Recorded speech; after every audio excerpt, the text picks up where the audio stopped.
There is an old story from Calabar about King Ephraim Duke, a ruler whose greatest weapon was not an army, a sword, or a fortress. It was a drum. Whenever the drum was beaten, it produced endless food and drink.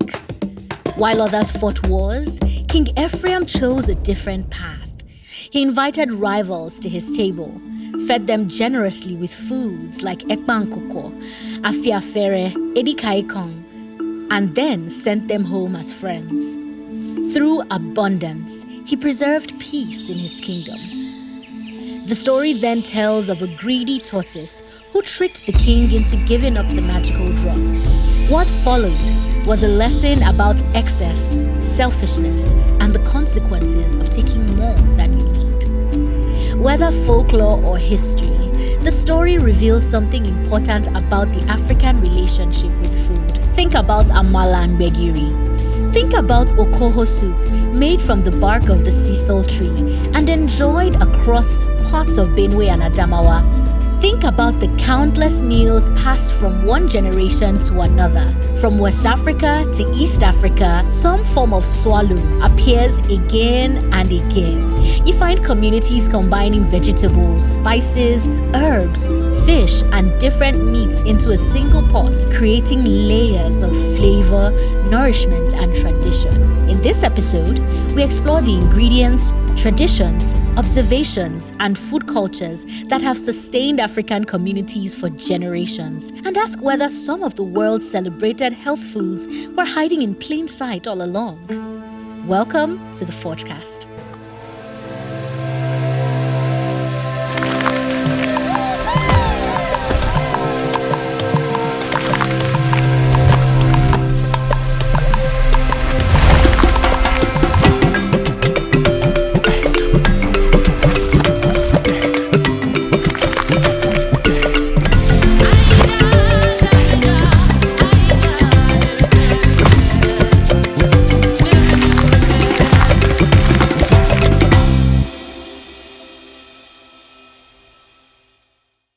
Africa has so many diverse foods. Sometimes I feel like I want to travel around and just taste different things.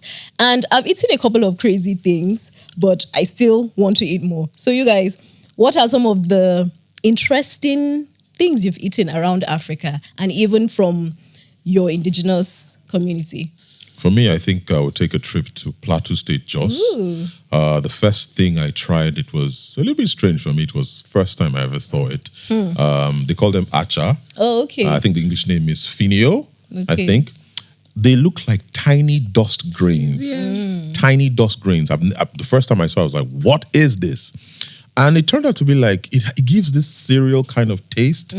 Sometimes you can mix them with vegetables. You can actually eat them like your cereal. And the most interesting thing about this type of food is it is highly nutritious. Now, there's a story for me, because I briefly schooled in the University of Jos in Plateau State. We had this roommate, a bunkie, as we call it back in the day, who came with 50 kg of acha. This guy would eat acha in the morning, in the afternoon, at night. So sometimes we felt pity for him because, you know, those kind of students that will come from the village. Yeah. I was like, okay, maybe this is what they could afford. So occasionally when we're making rice, we're making our local food, we say, hey, bro, come and have some. Until I did my research and found out that that guy was even eating healthier than all of us combined. So that was my first time. And if you're familiar with porridge, but in the north they call it pete gwete, you can actually make it with that. And just simply using the acha, get vegetables, and you know Jos is the home of vegetables. You can get your cucumbers, you can get your cabbage, you can get all kinds of vegetables. So what they do is they slice all of these vegetables, put them inside, and to top it up, they slice Irish potatoes. So you can imagine the mixture and the burst of different tastes, from the cucumbers to the cabbage to other vegetables, then the potatoes and the acha, then obviously your seasoning cubes and all of that. So this guy would eat that 3 times every day, 7 days a week, almost a month. And we're like, bro, eat something else. And upon my discovery, it turned out to be a very healthy meal. So I think, could take me, for example, looking at the food as archaic or strange, not knowing that he was even getting more nutrients than all of us combined, because we were the we're used to the yams, the beans, and all of that. But he was having that acha. He would eat it as the pete, which is the porridge, or the gote, and he would eat it as cereal as well. So that was my first experience with that food. And it turned out to be somewhat like a superfood. That's nice. Yes. For me, I would say it's uba. Ooh. Yeah, uba, and then there was ukwa. I had it when I traveled for my friend's wedding in Imo State, in Bise. And, they say they use uba to welcome special guests and everything. It was so nice. It felt like it was like fried in like some oil and then seasoned. And then it's like in little, like tiny slices. And then you just keep eating it and eating it and eating it. And then you don't know when you're eating a whole lot, a whole full plastic of it. And then I did my research and found out that it's actually super rich in iron. And it's very, like, it helps with blood, right? If you're having like a low PCV or like blood count, it helps with that, and even like blood pressure and all that. So I think it's uba and ukwa. Wow, that's nice. My own superfood is amala, ewedu, and begiri from the Yoruba parts of Nigeria. So amala is made with yam. So the yam, I think the way it's made is that it is dried, and then when it dries, they peel the back. When you dry, they're different. I think there's the white amala, and then there's the lafun. There's the lafun. Yes. So the one I prefer is the dark one, the black one. So I think they dry. When you dry, then they process it, and then you blend it, and then you can make your swallow with it. I think the dark one is they actually process it with the bark of the yam, the skin of the yam. I don't know what to call it. Then the one that is white, they remove that. So if you don't like that, you go for the dark one. If you want it without the bark or the skin, you go for the white one. But I prefer the dark one though. There's this smell to me. I don't really like I'm a it. lot of fella beauty. Make it so dry.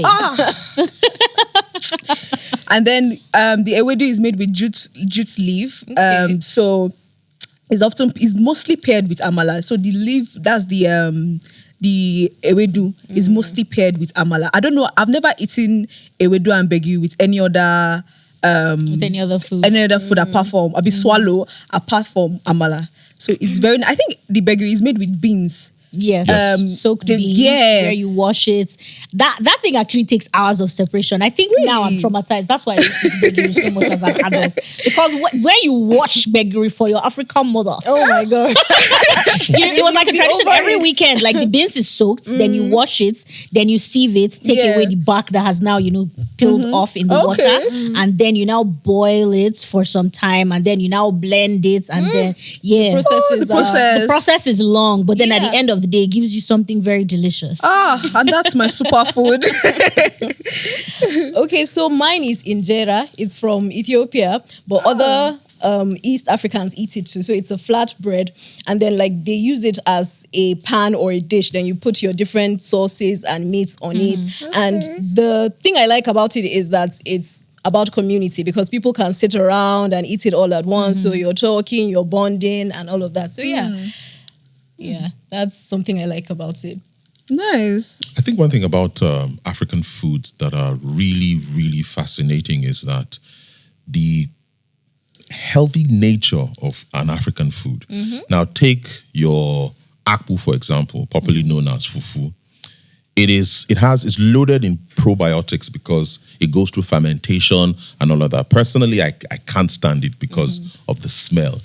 And one important thing about most African foods is the fact that they do not cause you much harm because of, they're not processed that much. And even if they are processed, they're processed the right way because of the probiotics I just talked about, like your Greek yogurt and so on and so forth. It's the same thing with your akpu.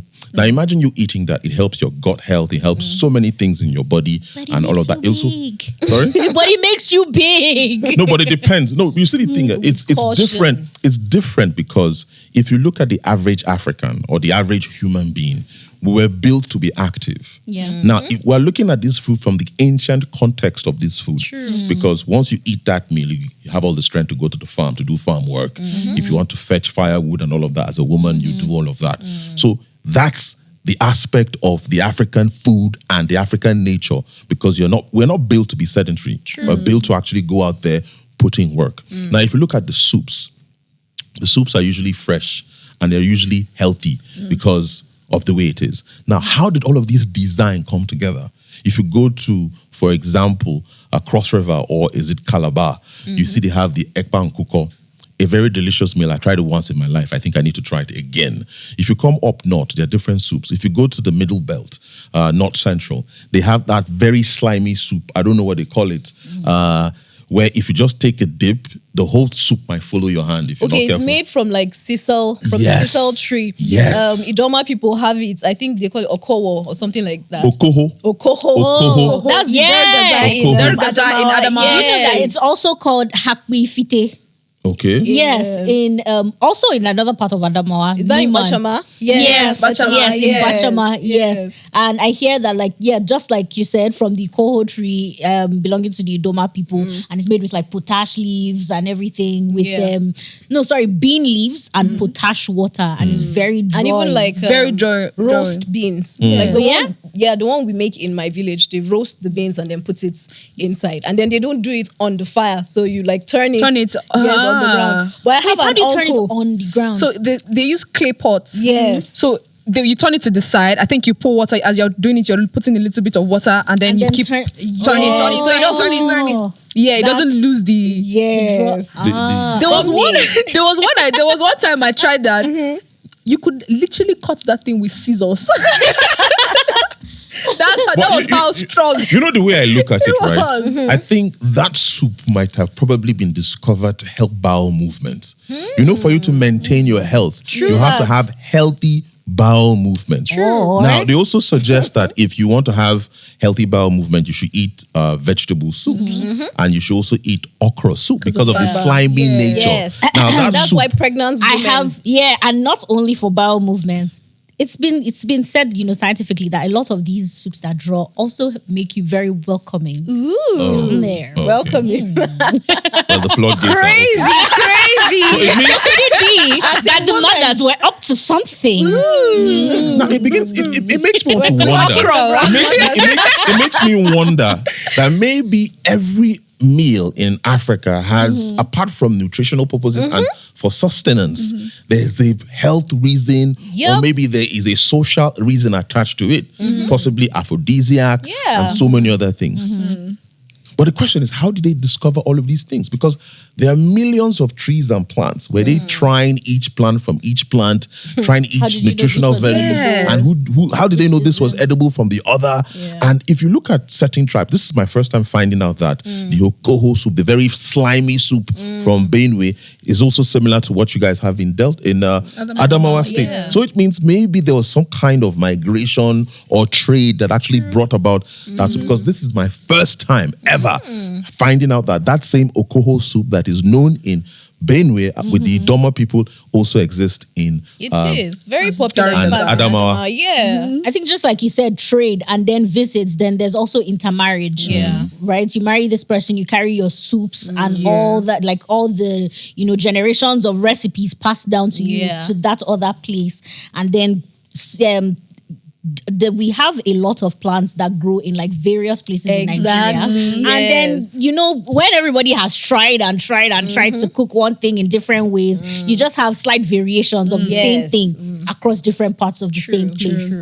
And I think maybe another thing, like you rightfully said, I think our region also determine and decide the way we eat. Yes. Like if you look at down south, there are more of the soups because of the rainforest. Yes. But, the vegetation there is lush, it's green. But if you come up north, the Sahel region, you see more of shrubs and trees and all of that. And you, at the end of the day, because of where you find yourself, you have to look to your environment to source for what you want to get for your own subsistence. If you go up north, for example, the moringa tree, they make lots of soups from it. And it's becoming a thing today where people now use these leaves for health reasons. If you are diabetic, I think, if you're hypertensive, there's some nutrients inside of these leaves that, can help you. And I think there's a soup. Is it Zogale. Zogale. Yeah, zogale Moringa. soup, moringa from The north. the up north. Yeah. And if you look at across Africa, right, one thing I think is a constant is swallows. If you go to the East Africa, there's something they Ugeli. eat. Yes, ugeli. And then Southern Africans call it pap, but Pap. it's actually swallow. Yes. We call it swallow, but they call it pap. We call it tuwo. Is it Ugali. the same thing as Ugali. eko from, the southwestern part of... No, it's not echo. country? Echo is more of like something semi-solid that is allowed to congeal. That is echo for the Yoruba speaking part. But for the ugali in the north, in East Africa, especially Kenya, it is more of like flour gotten from a setting, I don't know now, I stand to be correct, maybe millet or something, grain or whatnot. They now make them the way we make our swallows here. The way we make But I tuwo. think in South Africa is a little bit lighter and they call it pap over there. So if you look through most cultures, there's something always similar from East Africa to West Africa to Central Africa and all of that. Now, how did that concept come about? But another thing again that is different that I know we are big on here in Nigeria is soups. I'm sure there are so many soups we are yet to discover. Yep. From your groundnut soup to your vegetable soup to the slimy White soup you soup, talked about to the white soup that is my favorite because of the How many meat. obstructions? You know, my goodness. So many obstructions. And you know the interesting thing about this is that I see East Africans saying it is almost ridiculous to get a pot of soup and you see different animals inside of it. To them, if you're cooking chicken, it should be chicken all through.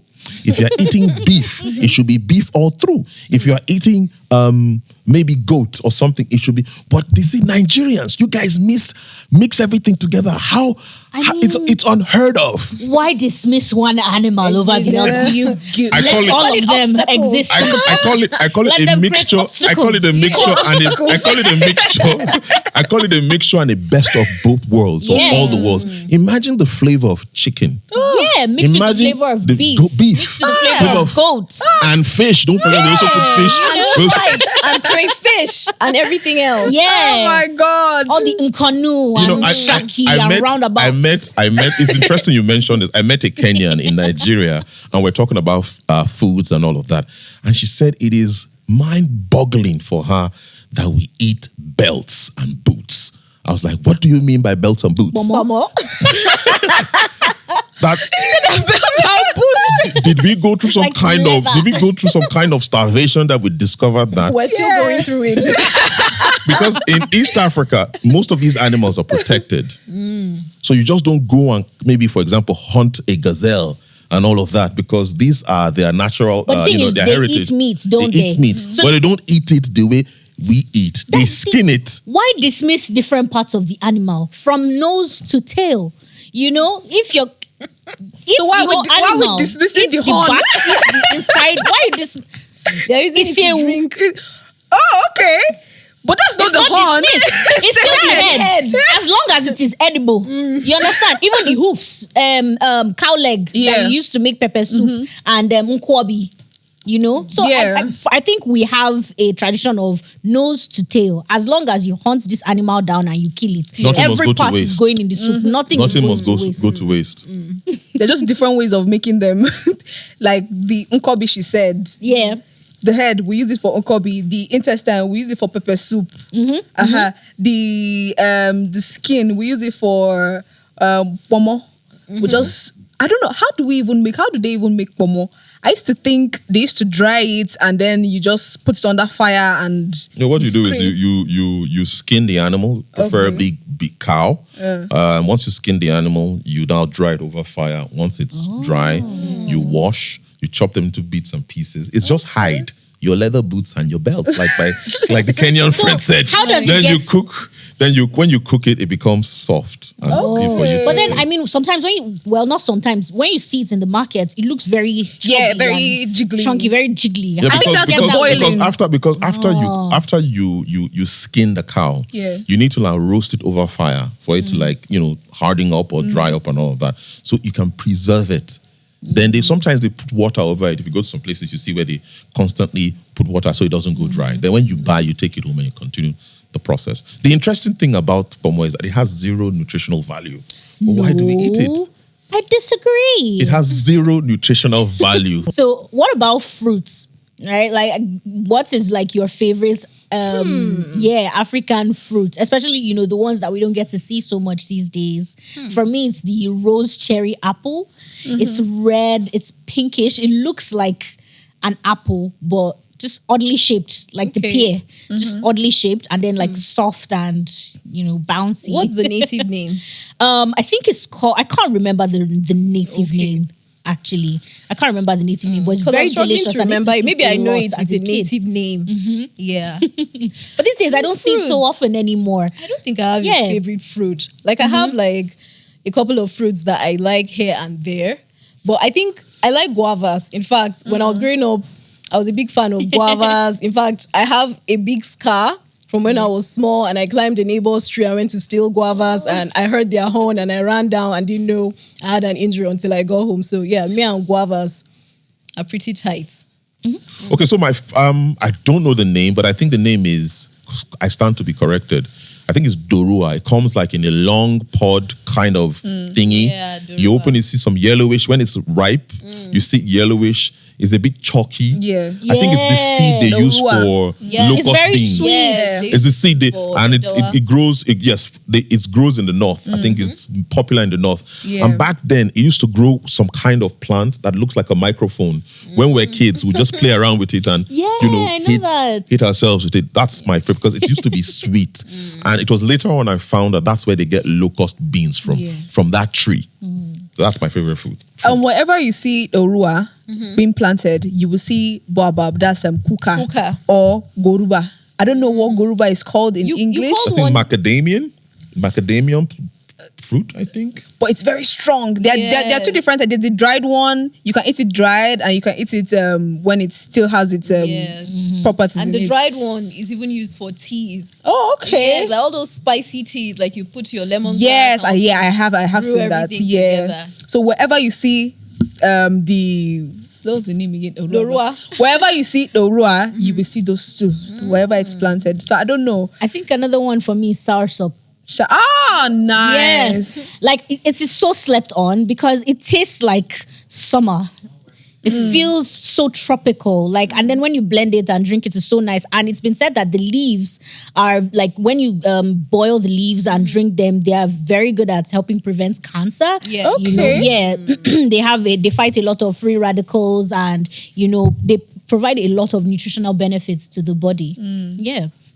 Wait. It brings me back to most African, especially northern fruits. They always have some kind of medicinal properties to them, like the leaves you mentioned with the moringa tree, which is what the local name again is zogale. Yeah. With the hibiscus plant, we call it zobo. We make zobo drinks, and here in Ghana they call it sobolo. Sobolo. I think sobolo. Yeah. Sobolo.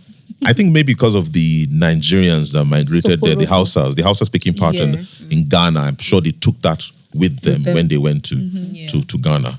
Yeah. But I mean, Hausa people are northerners, right? Moved around Africa a lot. So I think it only makes sense because they're known for trade. And that's how a lot of people also picked up Hausa, just moving around. And then in trades, definitely recipes were exchanged. Yeah. Yeah. And even that sobo, that there are two types, the red and then the white one. So the red one is the one that is used to make the drink. And then the white one is used for soups in the north. So the name of the plant is soporoto. That's the Soporoto. full- yeah, so like short form is sopo, and then now it's in Nigerian popular culture as zobo. Zobo. Yeah. Okay, that's interesting. Yeah. Another thing again that is quite popular in northern Nigeria is the gurel, where they make kununzaki from I think millet.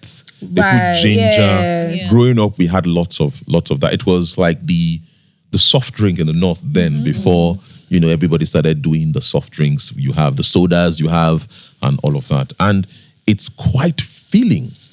And there are different types. There's also the kunungeda, where they put groundnuts inside. Yes. I don't particularly like that one because when you eat it, you love now have to it. like chew. Okay, no, there are The- two the different ground. types of Okay. kunungeta. So the kunungeta, there's one that is without the rice. Okay. Then there's one with the rice. So the people that don't like to feel that chewy consistency of the rice in their mouth, you Yeah. can make it without the rice and just put the granules and yeah.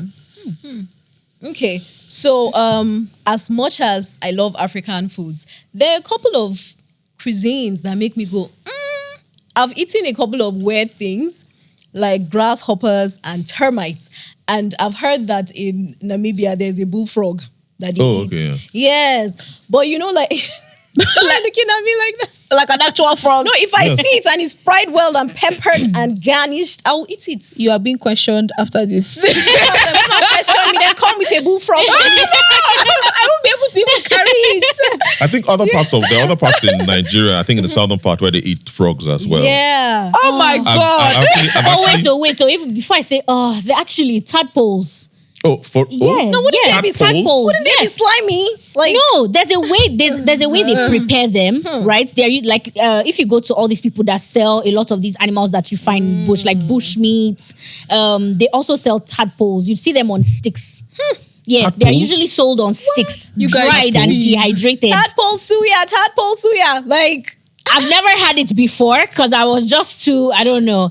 But I have had alligators. I've never heard about this. Yes, I've had Tadpoles. alligators in the north. They are called damo. In Okay. Adama, yes, like bush meats, alligator. Then I've had like proper crocodile. I've had pork. Pork is It's I've had basic. shinge, which is like winged termites. I've had grasshoppers. These are all very. Oh, that I've had. Yes, Farah. yes, farah. Very Regular lovely. things in the north. But I think in the south, I think in Delta State, there's what they call edible worms. That's what they call them. Yeah. I've Igyo. heard of those. Yes, people Igyo. call it Igyo. Igyo.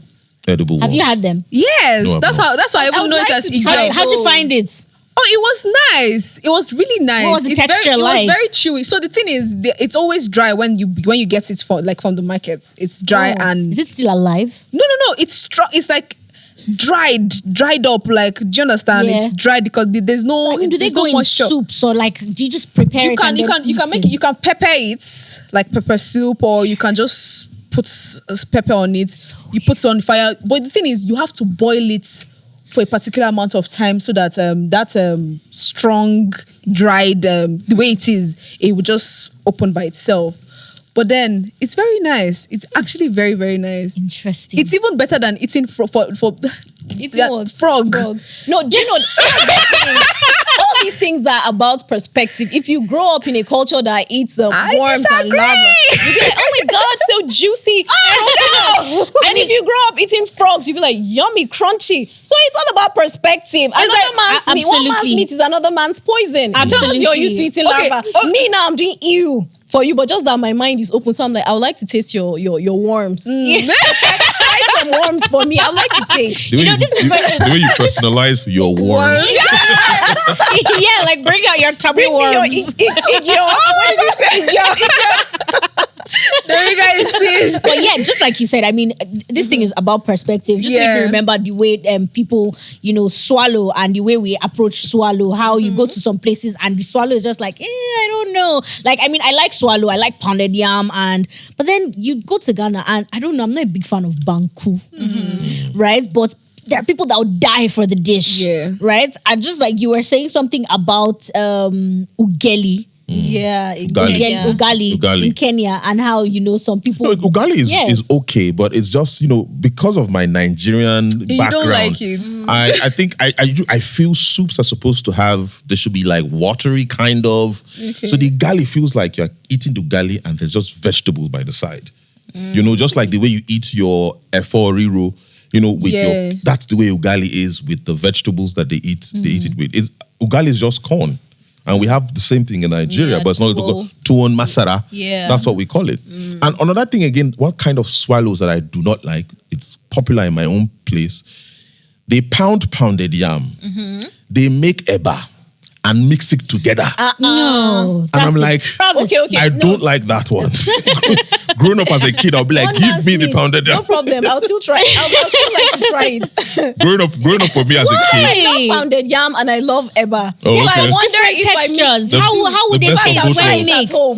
the best of both worlds. Yes. So they'll make the pounded yam and make the eba and put the eba Favor's mouth is still open. and put the eba in the pounded yam, then pound everything I'm together. trying to visualize how it will So actually that means look. to be soft on the outside. No, I don't know. I don't strong know on why. the I don't know inside, why like- they used to do that back then when I was a kid. But I never liked it. I preferred the eba, just plain. If you're giving me eba, give me eba. If That's I give me very pounded yam, interesting. give me pounded yam. Okay, this brings me to questions I would like to ask. Are there any food combinations you do as a person? Like mixing, like I heard that some people mix spaghetti and beans, I've things heard like of that. too, and I've heard I of can't, that. like, no. I did that growing have up. any I did weird, that. I did that in That's university. shit. Spaghetti and beans. I did that in the university. I did that in university. The reason why we did that was just for survival. Yeah, it's giving Let the, struggle. let, let, like, the, as let the adults. tummy be full so that it can last me some few hours. I've heard Indomie with milk. Okay. I've heard someone take Indomie with okra. Oh God! So me, I can eat Or Indomie with bread. rice with okra. Okay. Rice with Bread. okra. Yes, like, but not sliced. Maybe like rice with stew, then with steamed okra on the side. Oh, Like no, the me- other day, I brought it here and they were laughing at me at the cafeteria. Well, yeah, it was delicious. You know one thing about Nigerians, right?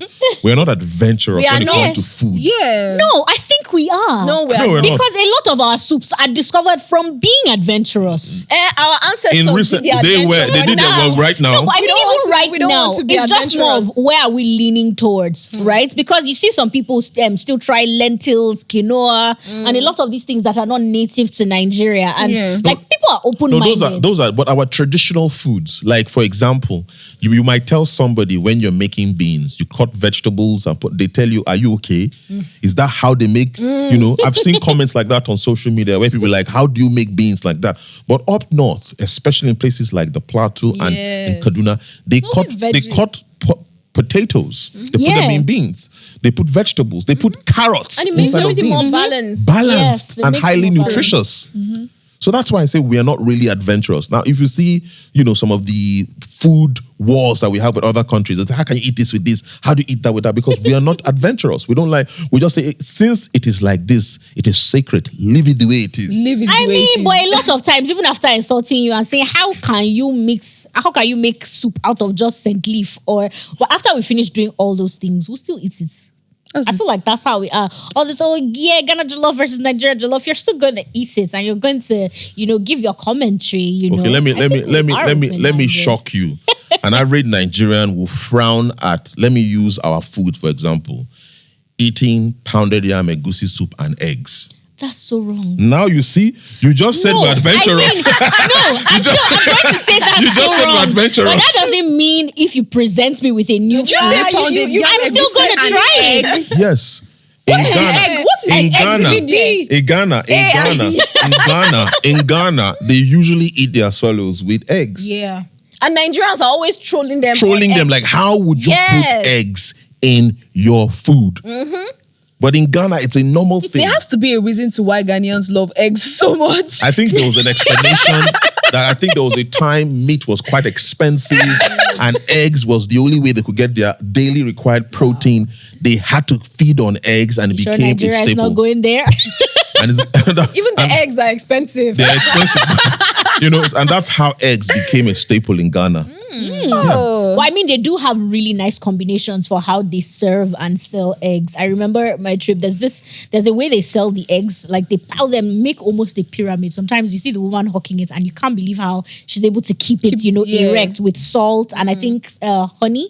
I don't know. Yeah, so Sometimes I think they make sauce with it. And yeah, they just, exactly. They sell it with a sauce with a lot of onions, and then they break it for you, slice the eggs and put the sauce, and then sell it in nylons. Yeah. And then you just keep going, and you'll not know before you eat like 10. Like I've tried Really nice. kenke. That's a Ghanaian meal. I Yeah. tried that way back. Back in the day, we had Ghanaians. Some of our teachers were Ghanaians. So, and they'll have children, marry and all that. So this guy came to school with kenke. I tried kenke. Kenke was not bad. Okay. This was back in the day. So these are some of the, other African foods I have tried. Kenke, ugali, and other. Have you had kelewele?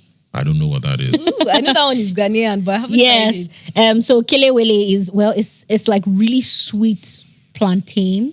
Yeah, it's usually served alongside wache and shiton with a little bit of spaghetti, and it's like a whole full. Like a platter. Yeah, I it's think like I've a seen it. platter, I think very I've seen it. lovely. It comes in clay bowls. They are big. They put all of that and I think I've seen, and they even put some sides of gari to it. Yes. Like how? I mean, you And then mentioned it's there's very beans soft. there. Yes, there's beans. I think why Gary usually accompanies beans is for digestion. Yeah. Oh. Yes, beans does a number. So that's why even in Nigeria, lot. people eat beans and gari. The I can ancestors knew what they were testify. doing. Oh, I don't like beans. I love beans, but the aftermath. So yeah, that gari. But I think that's where that's a whole thing of adding so many other things to it, because Yes. I realized I stopped having that problem with beans when I started throwing in a whole lot more into it. Yams, Irish potatoes, sweet potatoes. So What the do quantity you of have? beans Just is throw not it so in. much. Yeah, Yes. sometimes I even blend plantain and pour it into it as well. Okay. That's interesting. You mentioned plantain, and immediately I just thought about the south part of Nigeria with bole. Bole and fish. They go hand in hand. It's as if it's a taboo if you eat bole without fish. You must eat your bole with fish. Well, And I think- it's not the roasted. yes, it's just Yeah. roasted plantain. Yeah. And it's usually on ripe plantain Okay. and fish. I think in South America they call them platino. Obviously because of the migration of. Yeah. I don't want to use other I prefer roasted yam to bole. Oh, okay. Yeah. Do you know of this yam? It's usually kind of bitter, and then they roast it, and then by the time you slice it, it doesn't taste like the regular yam. It's yellow on the inside. Okay. Water Yeah. yam? No, it's not water yam. It's another species of yam, and they sell it roasted like that as well. Yeah, you find it's roadside food in southwest Nigeria. Or at least that's where I found a lot of it. Yeah, so they roast it with the back, and then when Okay. you buy it, they cut it and then peel it, and it's yellow, and they sell it with a sauce. There's another thing my mom lovely. makes at the week. I don't know if it's the name. They call it ojojo. Yeah, It's a certain kind of yam. You Water grate yam. the yam, then you make it into like akara. You fry it and it comes out like a. You put onions, you put other things inside of it. It usually comes out amazing. I've had that. I used to have a lot of it as a child, and there are different variations to how you can make Taste it. buds needs to explore more. Yeah, you should. You should. And like we're saying, a lot of these foods are not just for the nutritional value; they're also for the well-being, the flow of the human being. Like they're going inside to cleanse you. For example, our moringa soups, our bitter leaves. All those ones go in and wash you out and just make your. Like, if you have indigestion, if you take any of those bitter soups, they work wonders. The same thing with our iru or ogiri in Igbo land or dadawa in Hausa. You have that same thing. Like, they have those same properties. In Kenya, there's this soup is made from the nettle bush. So imagine when you think of chuku chuku, something prickly, you don't think of eating it as food, but they mix it with other things like vegetables, meats, cook it together, and they eat it. So when you think about it, it will be fibrous and it will help, in your digestion and make everything flow well, make everything nice. Yep. It's really interesting to know that most African foods they pack or they come with highly medicinal values.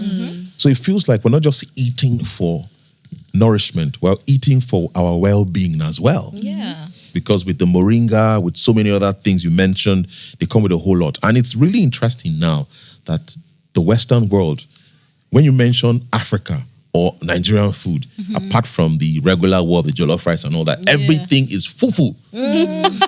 Fufu. Which is also rich in probiotics, like I mentioned earlier. And aside that, the soups as well. Yeah.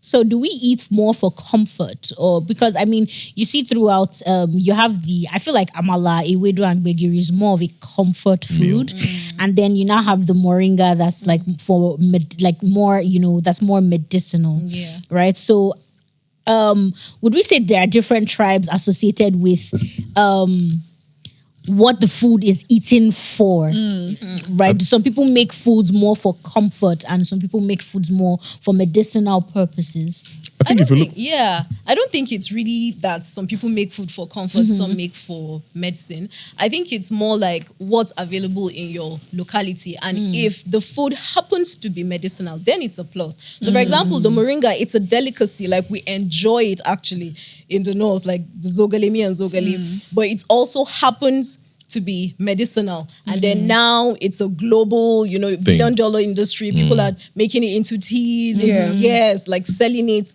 the dry leaves and things like that. So it's like our ancestors been new. And apart from it being a soup, for it to work well, apart from the soup, you can also make it as what they call kodo.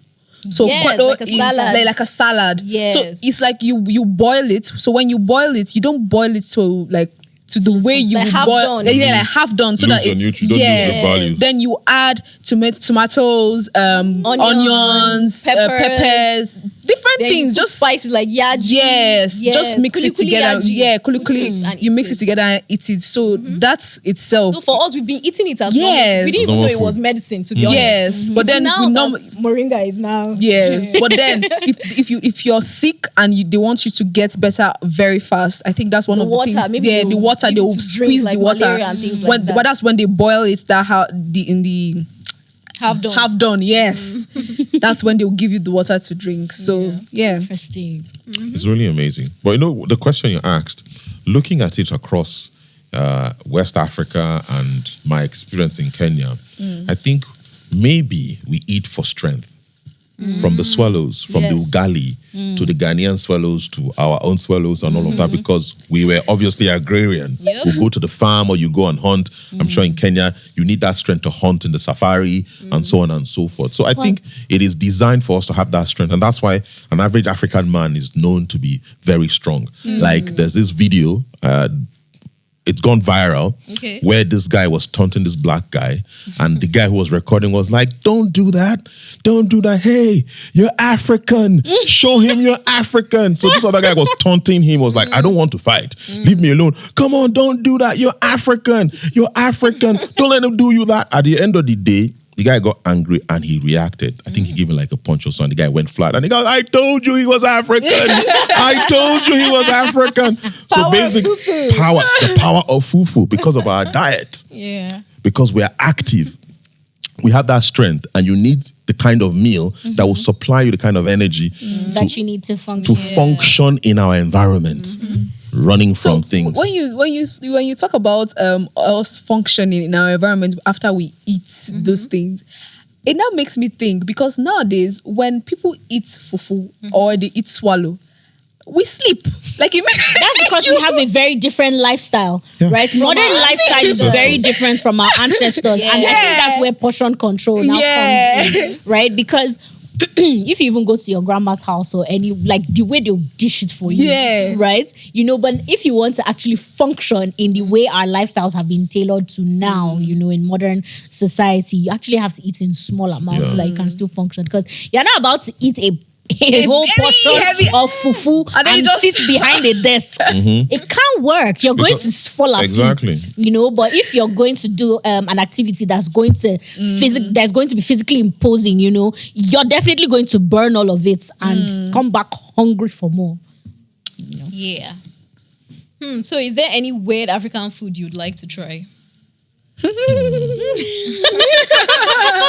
I'm not fan. I'm not adventurous when it comes to... So you're one of the Nigerians. I'm not really adventurous. That's why I don't eat fufu.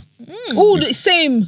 That's why I don't eat fufu. I don't like the smell. But then they say there are two different ways you can make it. There's some people that make it without the smell, and some that there's no way. It traumatized. From the very first day when I was a kid, I noticed that smell. I was like, I can't try it. Okay, fufu is same as akpu, right? Yes. Yes. I do. That's one food I know. I'm so sorry, but no. We were talking the other day. I was talking with someone, and I was just wondering, why is it that even at the workplace you don't have a lot of people bringing African dishes, to work or to school? Most times just package rice and call it a day, or package something else. Yeah. Why don't we package like African foods? And this kind of like just answers it for a lot of people. I think when you just think of the smell, you don't want to be the person that opens your flask and somebody's like, what's that?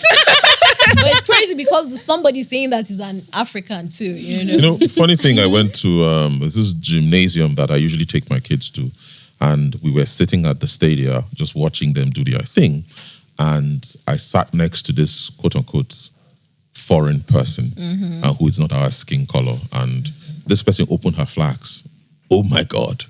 I myself, I was like, come on, man.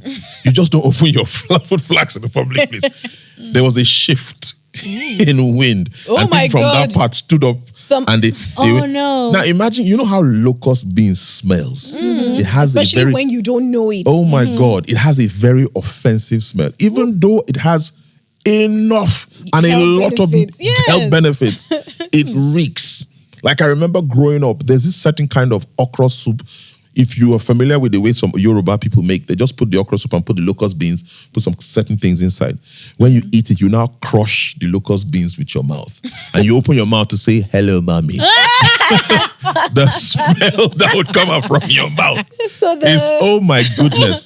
So now imagine that. And I think that's the reason why. And when you want to eat an average, I don't know about other African countries, but when it comes to some certain meals, they can be messy. You need to wash your hand, Yeah. putting Yeah. the soups Yeah. and all that. Like me personally, when I go out, if I must eat swallows, I don't use my hands because The smell kinda remains. I'm the kind of I have to wash. I'm the kind of Well, I want to wash my hands. I want my hands to be squeaky before I walk away. So for me to be safe, I just use cutleries and I walk away. Yeah. But you know, there are some people that will argue that it's a thing of you not washing your hands properly. I have a friend when I was telling him this, like, oh, I don't like to eat solid in public with my hands because somehow, no matter how well I wash my hands, I still smell the soup soups. on my hand. And you know he's the like, oil "No, sip into you your don't fingers. Wash your hand properly. I'm like, what do you mean? You don't know. I don't know how to wash stopped my to hand. swallow with my hands years ago. same So thing. even at home, like I use Yeah. cutlery, yeah. And it's nice. how do when you I now scoop enjoy the it soup. with, like, the yes, draw I soup? love. I'm not really a fan of you know the draw soup. you know the interesting thing about locust beans, the way it's done in the south and the east is different from the way it's done in the north. In north, they grind them and they make them into cakes. Like so when And you they- put it, it's like spices. Exactly. It dissolves in your soup. So I think Yes. in the north Yes, I think that I've smell seen goes this. away, but in the south and in other parts, No, it you gotta stinks. crush it with your teeth. It stinks, and sometimes they sell them in leaf wraps. They put them inside, and you can literally see, you can smell it. The way, so now that you're even talking about these locust beans, I saw a TikTok of a girl that actually eats, you know how you buy locust beans inside small leathers? She eats it like that. Well, it comes with I think a I lot can of do that It because I actually enjoy tastes eating nice. it in the soup. Yeah, it actually actually, tastes nice. I like to crush it. she'll It's just like add- eating, you know. I think the way they prepare them, it's the reason why they smell because Well, you That's don't why eat it you in brush public. after You know, you eating. brush after eating. And their locust beans are high in calcium. You know, they are good for blood sugar regulation. They are very good. You know, healthy. and I think maybe because because they are natural, that's why they Yeah. smell. If you over process them, it loses all of the components and the nutrients and the benefits that come with it. That is why they smell. Anything natural smells. Yeah, and the thing is, if you wash it a little too much, you kind of like just wash a lot of the. That's why it smells when these guys sell it inside the leaf wraps because they take it as it's harvested and like just little to no processing and then just wrap it inside the leaf. So when you wash it too much, it's like you just lose all of that, all the good stuff in it. Yeah. So in conclusion, one man's meat is another man's poison. Don't be rigid about your food. Be more open, more adventurous. I mean, we're Africans. Let's explore. Try the bankus and the shitos and the wakes and the, kenkes and all the other things out there. The injeras, the ugali and the rest. Let's try them. And then we can even make them like hybrids. For example, now anybody who has a problem with ugali can use the ugali, but maybe with a Nigerian soup. You know? So yes. No, but ugali is just tuwon masara. Yes, so tuwon we masara. actually eat ugali here. It's Yes, it's not we called call it ugali. something We call it else. something else. It's And the then same. our it's- soups. Yes, our the way soups we are make our yes. soups, are Because different. ugali and the soup is, it feels like it's vegetable. And we were used to let there be some kind of liquid, Yes, Nigerian. fluid soups. It has to be, but the ugali feels like is the corn and leaf or vegetables and all of that. That's why it's, maybe it's almost like a culture shock for us. Yeah. I'm open to trying anything apart from the frogs. They're crunchy. Do they taste like chicken? Frog legs. it taste like chicken? I don't know yet, but I'll get back to you. No, please don't try it. I'm sure they'll be crunchy like Farah because I know you eat Farah. You eat grasshoppers. I eat grasshopper, but So how can someone that eats grasshoppers Grasshopper. and termites be like you? And oh, you said you eat worms too. Or is How it can the- you like you? yeah, but Exactly. frogs. So you Is it draw the- the line I at frogs? Is Yes. is it the webbit that you can't? So the thing is, I actually don't like frogs. I'm so sorry, God forgive me, but I don't like frogs. Okay, Frogs so are- when they're not fried, you like termites, you like grasshoppers, you like worms. yes, like Like when they're not fried, when they're not edible, when they're just like I don't slithering around. I don't have a problem with them just staying or seeing them, but I have a problem with even looking at frogs. So I don't. I think I can relate. Yeah. I don't You know, really like the like when other- they jump and all. Like the other when they jump. the other when you cultures. fry them, they'll not jump again. They will jump in my belly. There are other cultures that don't eat snails, and snails for me are a delicacy. I love snails. I love snails. love, But can you love. eat a snake though? Oh, I can't eat a snake. Oh God. Ooh. I've never had I know it, someone but who here has it's had a a snake delicacy. before, and she says it's soft, it's juicy, it's tender, like fish. Oh my God, I want to eat it. So no, he's nodding his head. Like lamb pulled apart. You know, like when meat is tender, I just like When you slow cook it, yes. So yeah, Wow. I would love to eat. Are we talking about the same snake I know? Not the snake, you know. But are they usually like particular species that they cook, or it's just like any snake? I think pythons are edible, right? Yes, and they they're are. more meaty. yes, they're edible. More to go around. No. Okay. I mean, I'll be more open-minded, but I do not think I can eat a snake. No, I can't. And people sorry, that that's eat where I draw dogs, the I'm so line. sorry. No. What about monkeys? No. People eat monkeys. Dogs, monkeys, frogs, snakes. No. And this will shock you. Some people eat cats Oh no, my babies. and no. bats. That's the thing. Another man's cutie is another man's meat, you know? So those worms you're Bats eating are like what they call it? Dracula? No. You watch too many movies. She said Dracula. They're like Does that mean if you what eat do they the call bat, it you in become a Hausa? vampire? Ooh. that woman. Okay. We're having so much fun on this episode today. So if you're out there, you're watching and you've enjoyed this episode, tell us what are some of the unique edible cuisines from your place we'd like to learn. Bye for now.